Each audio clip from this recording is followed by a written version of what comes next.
வணக்கம். Daisy vlog Tamil. இன்றைக்கி நம்ம சேனலில் ஜவ்வரிசி வச்சு ஒரு சம்மர் ட்ரிங்க் தான் நம்ம செய்ய போகிறோம். தண்ணியை கொதிக்க வச்சு ஏற்கனவே நான் ஊற வச்சு வச்சுருக்கேன். 1 மணி நேரம் ஊற வச்சு ஜவ்வரிசியை கொதிக்கிற தண்ணியில் போட்டு நல்லா ஒரு 3/4 பதத்துக்கு வேக வச்சு வச்சுக்கணும். இப்போ நல்லா வெந்துருச்சு. ரொம்ப கொலன்னு வெந்திருக்கக்கூடாது. 3/4 பதத்துக்கு வெந்தால் போதும்.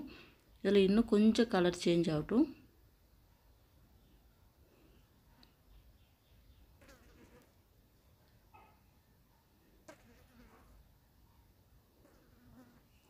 நல்லா வெந்துருச்சு. இப்போ வெந்த ஜவ்வரிசியை ஒரு வடிகட்டியில் வடிகட்டி கொஞ்சமாக பச்சை தண்ணி விட்டுட்டு நல்லா அலசி தனியாக வச்சுக்கலாம். இந்த பச்சை தண்ணி விட்டு நம்ம அலசி வைக்கிறப்ப ஜவ்வரிசி ஒன்றோடு ஒன்று ஒட்டாமல் இருக்கும்.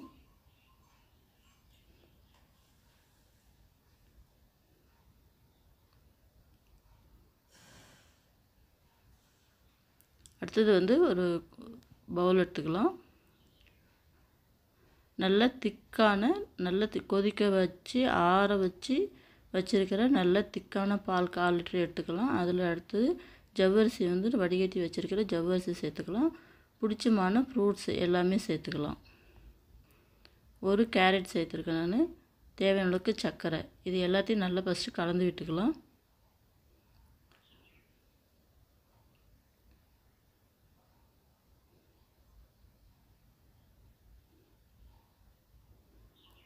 கலந்து விட்டு நல்லா ஒரு 1 மணி நேரம் ஃப்ரிட்ஜில் வச்சு நல்லா சில் பண்ணிக்கலாம்.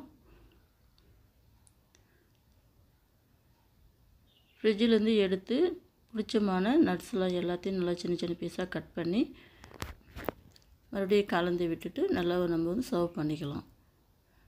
ரொம்ப சிம்பிளாக ஈஸியாக செய்யக்கூடிய ஜவ்வரிசி சம்மர் ட்ரிங்க் ரெடி ஆயிடுச்சு. இந்த ரெசிபி உங்களுக்கு பிடிச்சிருந்தா என்னோடய சேனலுக்கு லைக் பண்ணுங்கள், ஷேர் பண்ணுங்கள். டெய்ஸி விலாக் தமிழுக்கு சப்ஸ்கிரைப் பண்ணுங்கள். மீண்டும் அடுத்த வீடியோவில் சந்திக்கலாம். நன்றி, வணக்கம்.